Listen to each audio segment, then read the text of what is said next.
हैं बरेली में पुलिस ने फ्लैग मार्च निकाला है। इलाके में हर हालात पर पुलिस की पैनी नज़र है। वापस से माहौल ना बिगड़े, इसको लेकर पुलिस देखिए फ्लैग मार्च निकाल रही है। बरेली की ये तस्वीर इस वक्त आप देख रहे हैं। यहीं पर काफ़ी बवाल हुआ था और यहीं पर अब पुलिस का ये फ्लैग मार्च, एक्सक्लूसिव तस्वीर इस वक्त हम आपको दिखा रहे हैं पुलिस के फ्लैग मार्च की। बवाल वाले इलाके में पुलिस का ये फ्लैग मार्च।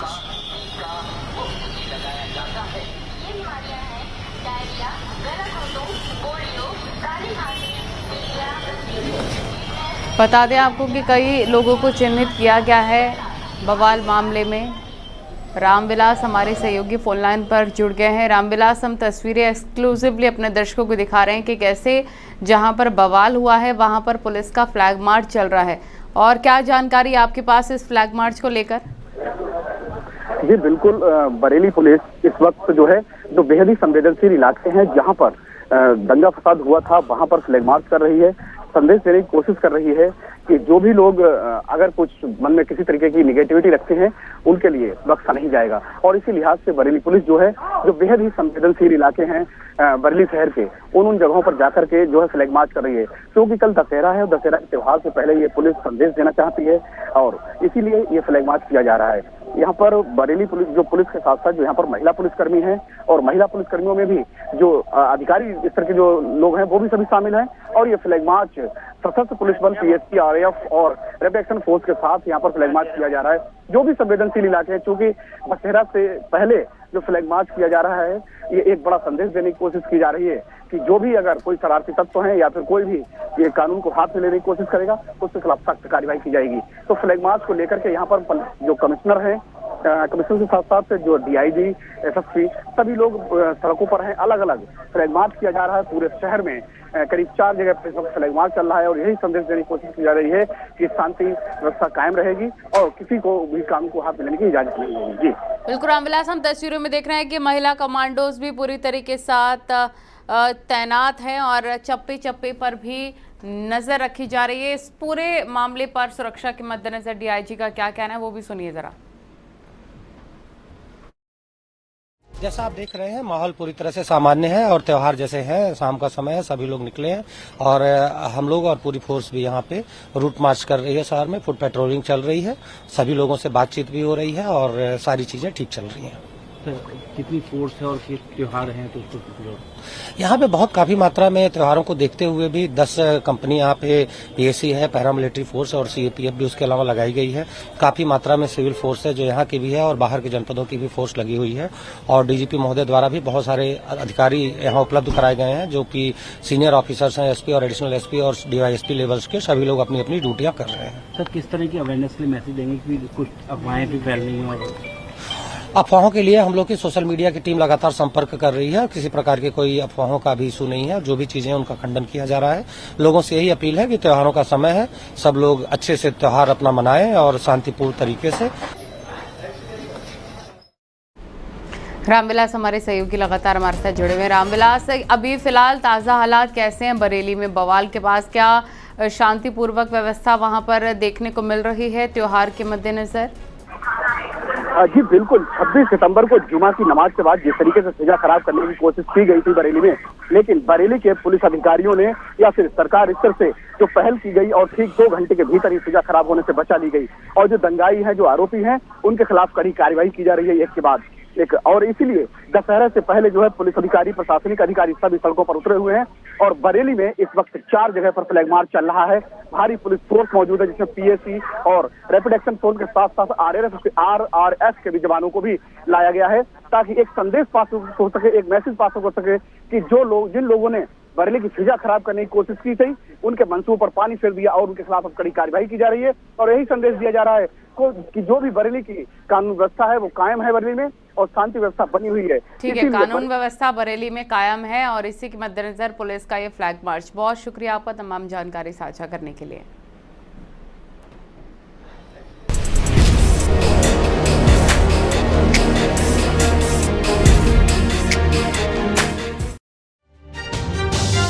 तो बरेली में बवाल करने वाले आरोपियों पर चुन चुन कर कार्रवाई की जा रही है। अब तक 80 से ज़्यादा लोगों को गिरफ्तार किया जा चुका है और लगातार उनकी तलाश की जा रही है जो इस बवाल में शामिल थे। ऐसे ही 2 आरोपियों को पुलिस ने मुठभेड़ में गिरफ्तार कर लिया है। साथ ही मौलाना तौकीर रजा के करीबी मौलाना नफीस को पुलिस ने गिरफ्तार कर लिया है, जिसने इंस्पेक्टर का हाथ काट देने की धमकी दी थी। देखिए।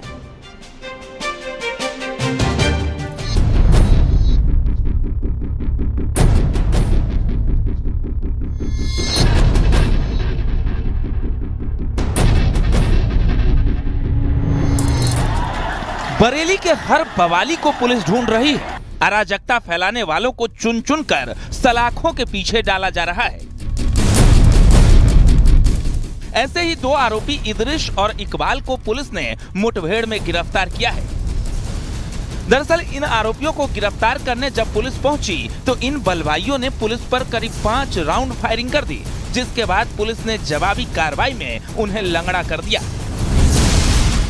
26 सितंबर को थाना कोतवाली अंतर्गत घटित घटना के संबंध में आज सीबीगंज थाने की टीम के द्वारा 2 अभियुक्तों को पुलिस मुठभेड़ में गिरफ्तार किया गया है। इनके नाम है इदरीस पुत्र सद्दीक, जो थाना बदनापुर शाहजहांपुर का रहने वाला है, और इकबाल पुत्र जफर अली, ये भी थाना बदनापुर जिला शाहजहांपुर का रहने वाला है। इन दोनों को पुलिस मुठभेड़ के दौरान गोली लगी है। इनको उपचार के लिए भेजा गया है। इदरीस और इकबाल शाहजहांपुर से बरेली प्रदर्शन में शामिल होने आए थे। इन दोनों का आपराधिक इतिहास भी लंबा है। दोनों ने हिंसक प्रदर्शन के दौरान पुलिस पर फायरिंग और पथराव किया था। थाना सीबीगंज इलाके में नेशनल हाईवे के किनारे मुठभेड़ के दौरान पुलिस ने दोनों को गिरफ्तार किया है। गिरफ्तार अभियुक्त इदरीस पुत्र सद्दीक के ऊपर 20 मुकदमे दर्ज हैं, जिसमें चोरी, डकैती, गैंगस्टर आर्म्स एक्ट अंतर्गत मुकदमे दर्ज हैं। इसी प्रकार से जो इकबाल अपराधी पकड़ा गया है, इसके विरुद्ध भी चोरी, डकैती और गैंगस्टर के 17 मुकदमे लगभग दर्ज हैं। इन दोनों के पास से एक छीनी हुई सरकारी एंटी राइट गन जो मौके पे मौजूद पुलिस बल था उससे छीनी गई थी, ये बरामद हुई है। 2 तमंचे 315 बोर के अवैध तमंचे बरामद हुए हैं। खोखा और जिंदा कारतूस बरामद हुए हैं। एक मोटरसाइकिल पैशन प्लस और 2 मोबाइल फोन बरामद हुए हैं। इन दोनों से पूछताछ में प्रकाश में आया है कि ये दोनों उस दिन घटना के दिन शामिल थे। इस उपद्रव में मौलाना तौकीर रजा के करीबी नफीस को भी पुलिस ने गिरफ्तार किया है। इंस्पेक्टर के हाथ काटने और वर्दी उतरवाने की धमकी देने वाले डॉक्टर नफीस और उसके बेटे को गिरफ्तार किया गया है। आईएमसी में डॉक्टर नफीस महासचिव है, जबकि उसका बेटा फरमान पूरे संगठन के इंटरनेट मीडिया अकाउंट्स और लिखा पढ़ी का काम देखता है।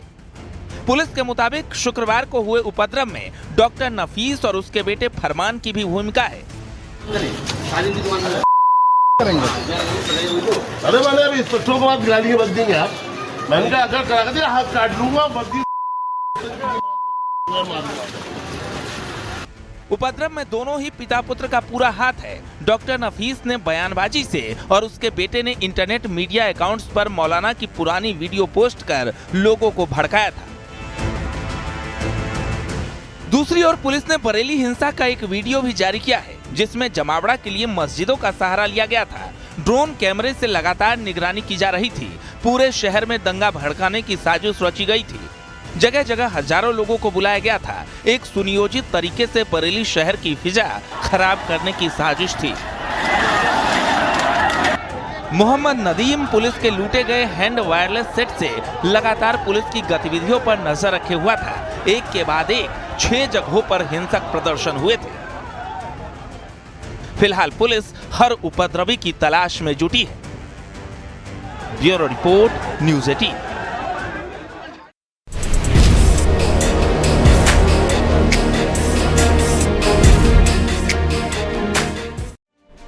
समाजवादी पार्टी की सरकार में मंत्री रहे गायत्री प्रजापति पर जेल में हुए हमले के बाद उनका इलाज लखनऊ केजीएमयू में चल रहा है। उनकी हालत स्थिर है और वे खतरे से बाहर हैं। अब उनकी बेटियों ने अपने पिता को लेकर चिंता जाहिर की है। उन्होंने दावा किया है कि उनके पिता को 18-19 टाँके लगे हैं। उनकी तबीयत ठीक नहीं है। साथ ही सीएम योगी आदित्यनाथ से सुरक्षा की मांग करते हुए निष्पक्ष जांच कराने को भी कहा है।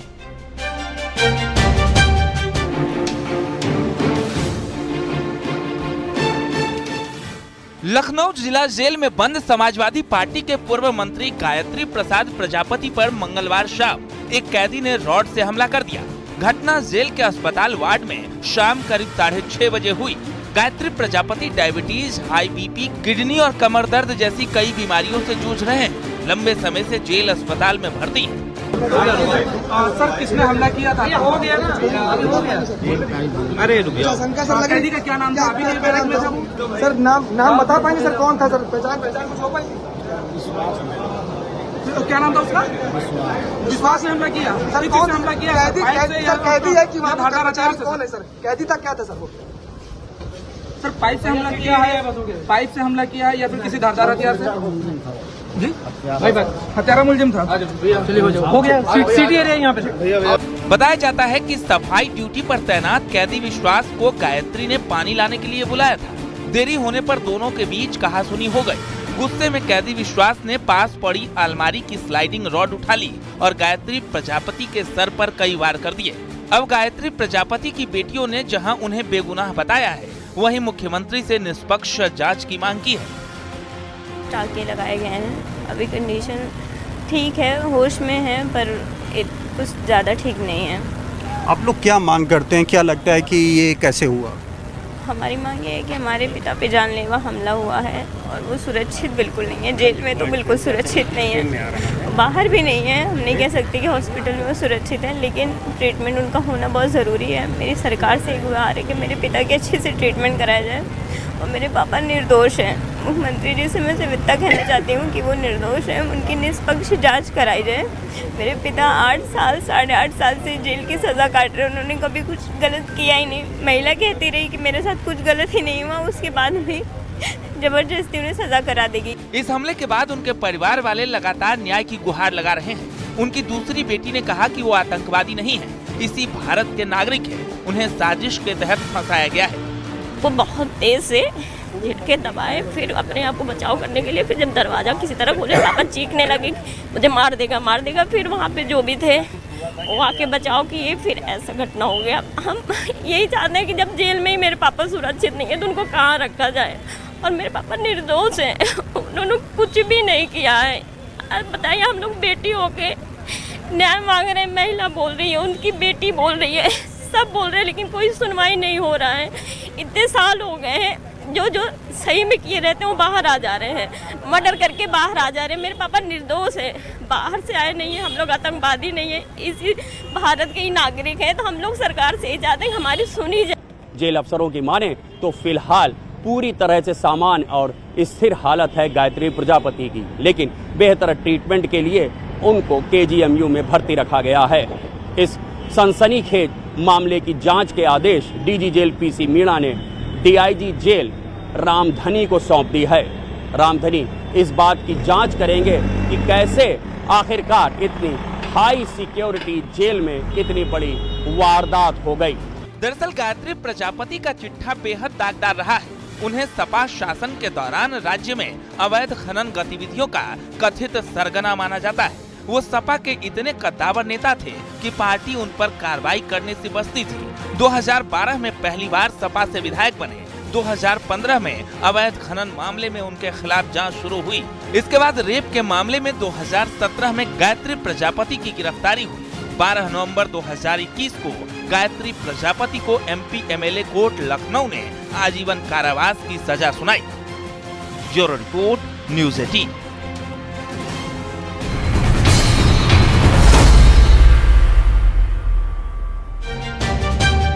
बहराइच में दिल दहलाने वाली घटना सामने आई है। यहाँ एक घर से संदिग्ध हालत में 6 लोगों के शव मिले हैं, जिनमें एक ही परिवार के 4 और 2 अन्य की लाश मिली है। इस घटना के बाद पूरे इलाके में दहशत का माहौल है। बताया जा रहा है कि विजय नाम के शख्स ने सभी लोगों की हत्या की और खुद भी घर में आग लगाकर मौत के गले लगा लिया। देखिए।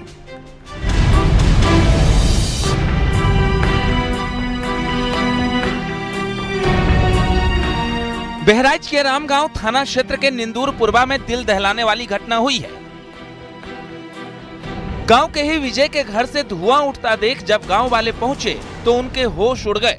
ग्रामीणों ने देखा कि घर के अंदर से आग की लपटें निकल रही हैं और दरवाजा अंदर से बंद है। ग्रामीण जब दरवाजा तोड़कर अंदर घुसे तो देखा कि आग के बगल वाले कमरे में 2 बच्चों के शव धारदार हथियार से कटे पड़े हैं और आग वाले घर का दरवाजा तोड़ा तो देखा कि आग में 2 लड़कियों और दंपत्ति के शव जल रहे थे। से 6 डेड बॉडीज़ मिली हैं, जिसमें 2 कमरे हैं मकान के अंदर। एक कमरे में आग भी लगी है। आग लगने के लिए उस कमरे में जो फोरेंसिक टीम है, प्रथम दृष्टया लग रहा है ज्वलनशील पदार्थ भी मौजूद की स्मेल भी है, मौजूद भी है। एक सिलेंडर भी वहाँ मौजूद है। ज़मीन पे बांस बल्ली पड़ी हुई है। वहाँ पर उस कमरे में 4 शव मिले हैं दुछत्ती के ऊपर से। जो ग्रामीणों ने जो पहचाना है उसके आधार पर गृहस्वामी, पत्नी और 2 बच्चों के हैं, ऐसा जो लोगों ने आइडेंटिफाई किया उन्होंने बताया है। चूँकि बॉडीज़ जली हुई हैं, उसको हमको जो उनके कपड़े हैं उसके आधार पर हम उनको अभी उसका भी वेरिफिकेशन करेंगे। उसी कमरे में मवेशियों की भी जली हुई लाशें हैं। जो मवेशी घर के बाहर के हिस्से में बनते थे उनको अंदर लाया गया है और उस कमरे में अंदर से लॉक भी किया गया है। मामले की जानकारी के बाद आसपास की कई थानों की पुलिस मौके पर पहुंची। आग को बुझाकर शव को कब्जे में लेकर पोस्टमार्टम के लिए भेज दिया गया। इस मामले में 4 बच्चों समेत 6 लोगों की निर्मम मौत हुई है। मामले की जांच के लिए 4 टीमों का गठन किया गया है। इसी घर में आज सुबह 6 डेड बॉडी मिली हैं, जिसमें 4 बच्चों की मौत हुई है और एक दंपति परिवार शामिल है। पुलिस अब हर एंगल से जांच कर रही है। पुलिस ने 4 जांच टीमें गठित कर दी हैं। खुद आईजी देवी पाटन अमित पाठक भी यहीं आए थे, मौका मुआयना किया। उन्होंने कहा है कि जांच टीम गठित की गई है और पुलिस अब हर एंगल से जांच कर रही है। पुलिस का ये भी कहना है कि जो विजय था, मृतक है, उसके बच्चे की भी मौत 3 महीने पहले हो चुकी थी। उसके बाद वो अजीब सी हरकतें करने लगा था, सनकी हो गया था। वहीं पुलिस ने बच्चों के शवों के पास से सिंदूर बरामद किए हैं। जानकारी के मुताबिक मृतक विजय के एक लड़के की 3 महीने पहले मौत हो गई थी, जिसकी वजह से विजय अजीब हरकतें करने लगा था। पुलिस अब मामले को तंत्र मंत्र के एंगल से भी जांच कर रही है। क्राइम सीन से सारे फोरेंसिक इनपुट्स ले लिए गए हैं। आसपास के लोगों से पूछताछ की जा रही है। ये भी बताया जा रहा है कि गृहस्वामी जो है वो पिछले कुछ महीने पहले उसके घर में उसके यहाँ डेथ हुई थी, उसके बाद से वो परेशान है। तो ये सब सारी सीक्वेंस को हम लोग एनालाइज कर रहे हैं और इन परिस्थितियों में क्या सीक्वेंस के साथ ये घटना हुई हम आपको जल्दी बताएंगे। ये 4 बॉडीज एक ही परिवार की, 2 अन्य बॉडीज कौन है? 2 अन्य बॉडी पास के 2 बच्चों की है। जैसा मैंने बताया 3 बच्चे आए थे, उसमें से 2 बच्चे यहाँ पर हैं। एक बच्चा जो सुरक्षित है उसने हमको बताया कि वो पास में पेड़ में कुछ डाले वगैरह काटने गया हुआ था। जानकारी के मुताबिक विजय मौर्य नाम के किसान ने गांव के ही सूरज, सनी और किशन को लहसुन काटने के लिए बुलाया था। किशन को पेड़ की डाल काट कर लाने को कहा। जब किशन लौटा तो देखा कि घर में आग लगी है, जिसके बाद लोगों की मदद से दरवाजा खोलने पर घर के अंदर 6 लाश मिले, जिसमें खुद विजय के साथ 6 शव पड़े थे। बताया जा रहा है कि गांव के बुलाए 2 लड़कों की हत्या करने के बाद विजय अपना मानसिक संतुलन खो बैठा और फिर अपना पूरा परिवार भी खत्म कर लिया।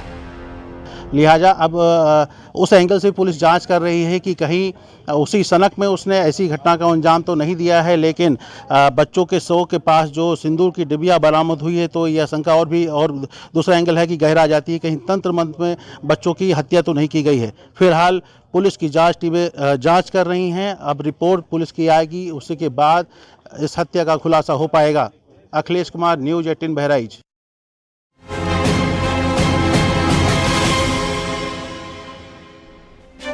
हरदोई के एक संडीला इलाके से एक महिला के अपहरण के 2 साल पुराने मामले का पुलिस ने सनसनीखेज खुलासा किया। पुलिस के मुताबिक प्रेमी ने अपने भाई और पिता के साथ मिलकर महिला की हत्या की और शव को कुएं में डाल दिया। 2 साल बाद आरोपी की निशानदेही पर कुएं से महिला का कंकाल बरामद हुआ है। देखिए।